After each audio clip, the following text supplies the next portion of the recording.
साली हो तो हर जवानी एकदम चढ़ गेलो जी। अच्छा साली हो तो हर जवानी एकदम चढ़ गेलो जी। सच बताव कहाँ गाड़ी तो हर लड़ गेलो जी। सच बताव कहाँ गाड़ी तो हर लड़ गेलो जी। ज्यादा मत बोलिए।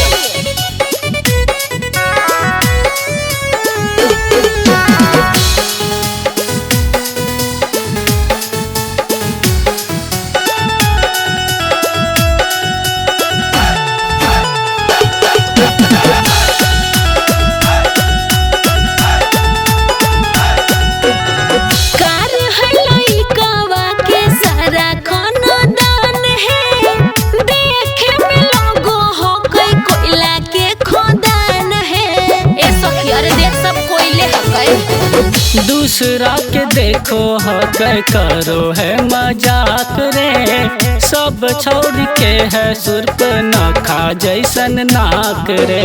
बहिनी हकै छियो तर लगलै खबरिया ये सखी। बहिनी हकै छियो तर लगलै खबरिया ये सखी। तब मांगो हकै तिलक में टाटा सफरिया ये सखी। तब मांगो हकै तिलक में टाटा सफरिया ये सखी।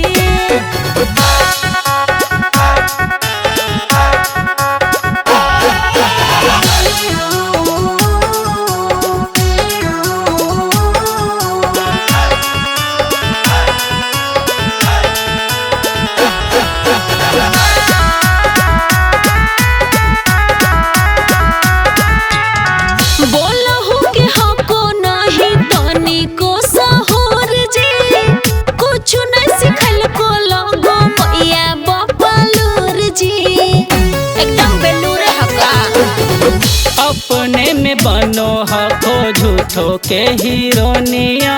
अच्छा नीरज सरफराज तोरा बनाए ले तो कनिया। डीजे नहीं बजाना फुल झड़िया ये सखी। डीजे नहीं बजाना फुल झड़िया ये सखी। तब मांगो हको तिलक में टाटा सफरिया ये सखी। तब मांगो हको तिलक में गाड़ी सफरिया ये सखी। अरे सखी बाराती में सब कंजूस।